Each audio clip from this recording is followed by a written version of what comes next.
Hola y bienvenidos. Hoy vamos a hacer un análisis un poco distinto. Tenemos sobre la mesa el panorama informativo completo de un solo día, este martes 25 de noviembre. Todo curado por el portal Ahora Misiones, y es una radiografía fascinante de 24 horas en Argentina. Exacto. Va desde el estado de las rutas en una provincia hasta, no sé, fallos judiciales en la capital y el cierre de una fábrica en el interior. Y la misión acá es esa, ¿no? Ir más allá del titular. Sí, encontrar el hilo que conecta todo esto que parece, a simple vista, inconexo. Es que en un solo día de noticias podés leer el ADN de un momento. No es una lista de hechos, es un mapa de tensiones. Totalmente. La clave es conectar, por ejemplo, la preocupación de un comerciante en Puerto Iguazú porque no vende nada, Claro. con la advertencia que lanza el presidente a los empresarios en Buenos Aires y al mismo tiempo con la desesperación de un trabajador de una papelera en Tucumano. Hoy vamos a intentar armar esa rompecabezas. Bueno, empecemos entonces por el punto de partida de estas fuentes, que es Misiones. A ver, a primera vista, son las típicas noticias de servicio.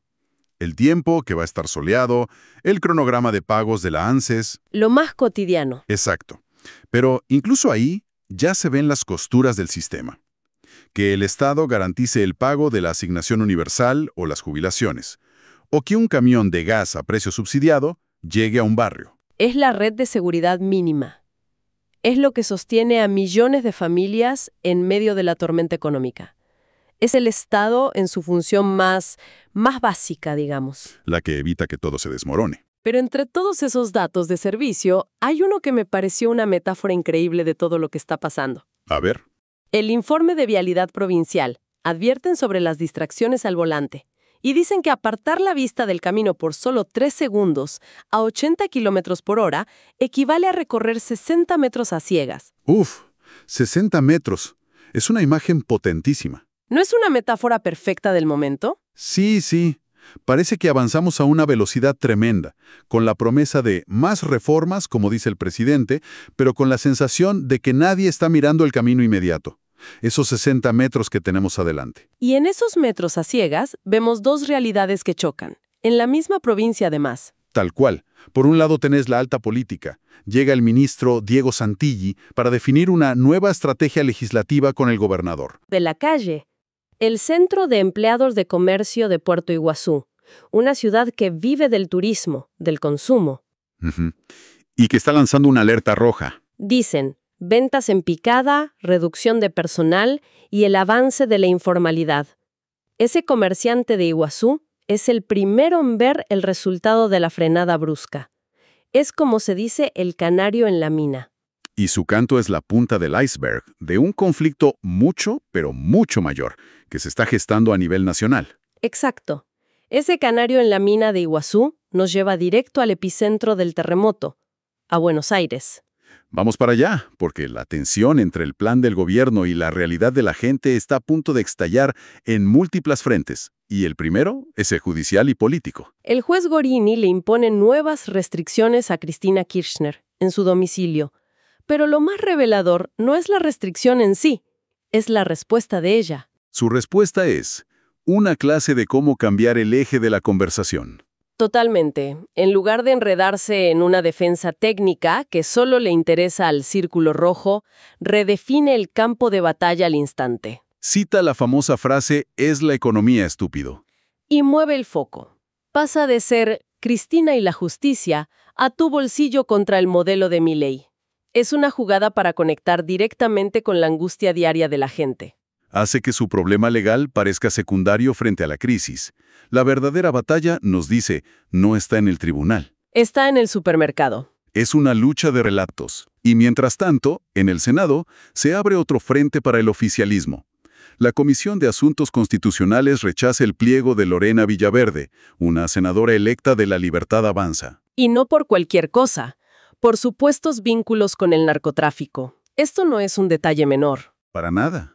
Va directo al corazón de la promesa de regeneración política del nuevo gobierno. Que una senadora del propio partido del presidente sea cuestionada así, con acusaciones tan graves como las que mencionó el senador Mayans sobre su expulsión de Estados Unidos, genera un daño enorme. Claro, no importa si al final asume o no. La mancha ya está.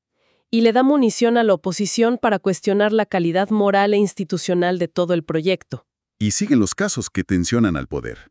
El exdirector de la Agencia de Discapacidad, Diego Spagnuolo, se niega a declarar por coimas. Que ya de por sí es una noticia. Pero lo que me llama la atención no es el silencio, es la excusa. Su defensa dice que los audios que lo incriminan fueron manipulados con inteligencia artificial. Es que eso es peligrosísimo. Es una bomba de tiempo para el sistema judicial. ¿Es una estrategia legal seria o es una forma de embarrar la cancha? Es ambas cosas. Al introducir la duda de la IA, la defensa no solo busca salvar a su cliente, está intentando crear un precedente que podría invalidar pruebas de audio en cientos de otros casos. O sea, si cualquier grabación puede ser descartada como un deepfake. ¿Cómo pruebas la corrupción en el futuro? Están atacando la credibilidad de la evidencia misma. Es una jugada de ajedrez con consecuencias a muy largo plazo. Y a todo esto se suma una tragedia sanitaria que quedó como sepultada bajo el ruido político. La del fentanilo. Un juez informa en el Congreso que se detectaron más de 154,000 ampollas de fentanilo contaminadas con bacterias, en la causa que investiga la muerte de 124 personas. Es escalofriante. Es la demostración de que cuando las instituciones de control fallan, las consecuencias son letales. Y cuando la gente ve estas noticias y ve al mismo tiempo la desconfianza en la justicia, las peleas políticas. Se produce una crisis de credibilidad general. Exacto. Y esa desconfianza se traslada inevitablemente a la economía. La incertidumbre se siente con más fuerza en el bolsillo. Ahí es donde la crisis se vuelve personal, tangible para todos. Y ahí es donde la cosa se pone realmente al rojo vivo. Entramos al corazón del conflicto económico y laboral. El presidente Milei frente a empresarios pide que lo banquen. Y lanza la advertencia que mencionábamos antes. Abróchense los cinturones porque van a haber más reformas. Es una declaración de principios, una duplicación de la apuesta. No hay marcha atrás, el ajuste se va a profundizar.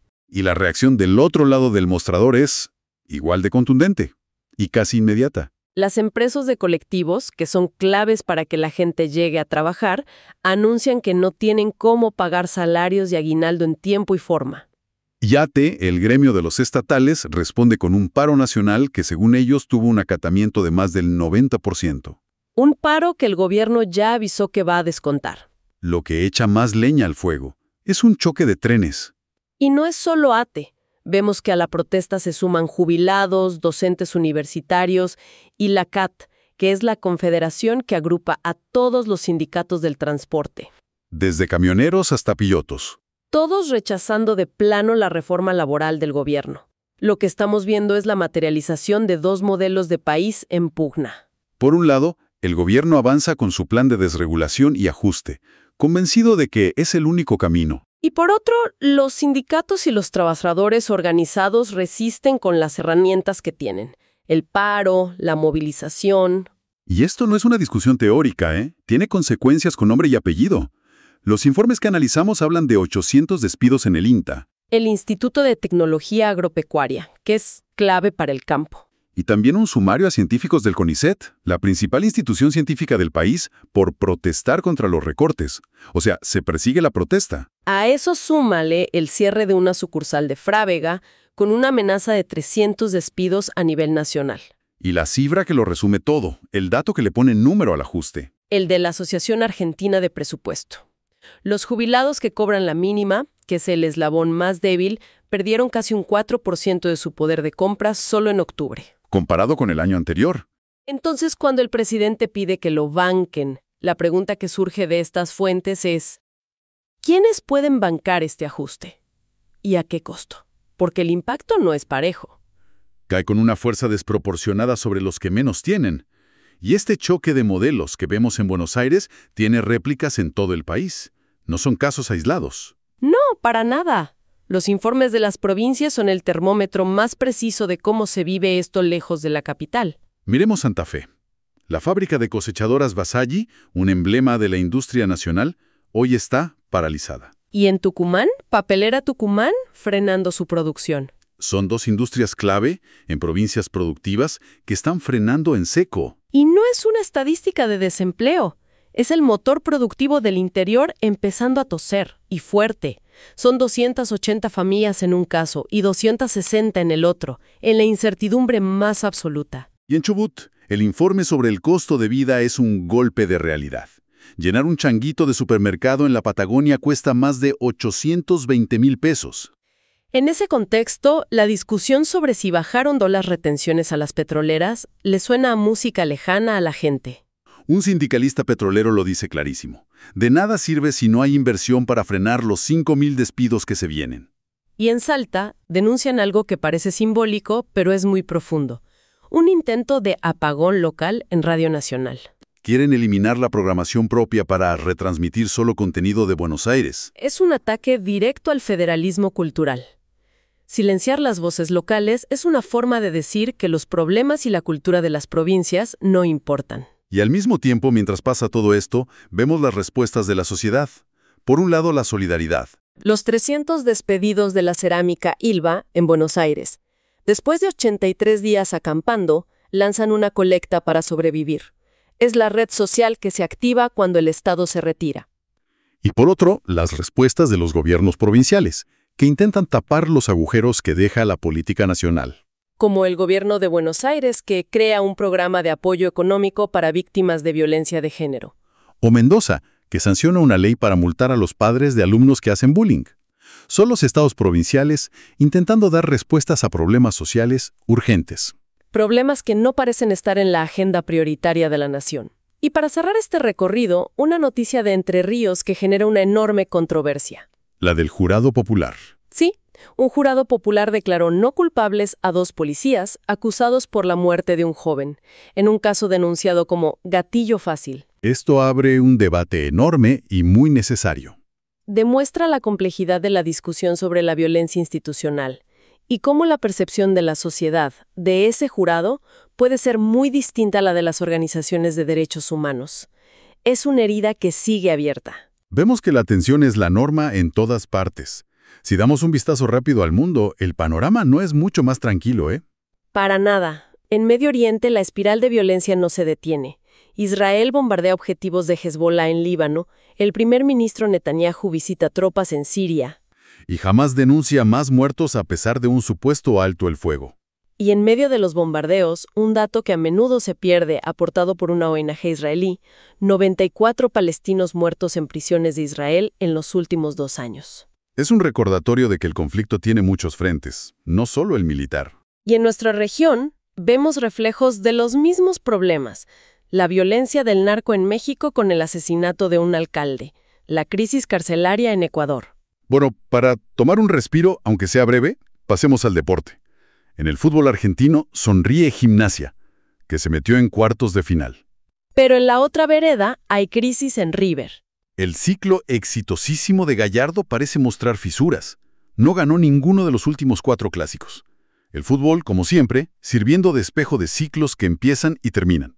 Y que también funciona como una válvula de escape, ¿no? Mientras el país debate el ajuste, la pasión se canaliza en discutir si un técnico debe seguir o no. Y a nivel global, se empieza a soñar con una final en Estados Unidos entre el Inter Miami de Messi y el Vancouver de Thomas Müller. Un choque de leyendas que, por un momento, nos haría olvidar todo lo demás. Entonces, después de recorrer este panorama tan intenso de un solo día, ¿cuál es la gran conclusión? ¿Qué historia nos cuenta este martes? Nos cuenta la historia de una sociedad bajo una tensión extrema. Es la crónica de una colisión frontal entre 2 visiones de país. Por un lado, un proyecto gubernamental que pisa el acelerador para una reforma radical. Convencido de que no hay otra alternativa. Y por otro, amplios sectores sociales, sindicales, productivos, que sienten el impacto del ajuste en carne propia y de forma inmediata. Y esa colisión no es una abstracción. La vimos en cada noticia. En el Congreso, en los tribunales, en la protesta en la calle. En la persiana baja de una fábrica en Santa Fe y en la caja registradora de un comercio en Iguazú. Y en medio de ese choque, la vida cotidiana continúa, con una nota de color como la confirmación de que el Papa León XIV planea visitar Argentina. Y con una frase para llevarnos a casa. Del poeta Horacio que las fuentes citan al final. ¿Quién es libre? Solo el que sabe dominar sus pasiones. En un país tan polarizado, con las pasiones políticas y económicas a flor de piel, donde el debate público es a los gritos, esta reflexión es increíblemente provocadora. La pregunta sobre si es posible dominar esas pasiones para construir algo en común, para escucharse. Parece más urgente y necesaria que nunca. Quizás esa es la pregunta que queda flotando después de analizar las noticias de este intenso martes. Una pregunta fundamental para cerrar. Para quienes quieran explorar en detalle todas las noticias que analizamos hoy, la información completa está disponible en el portal ahoramisiones.com.ar. Gracias por acompañarnos. Que tengan un excelente día.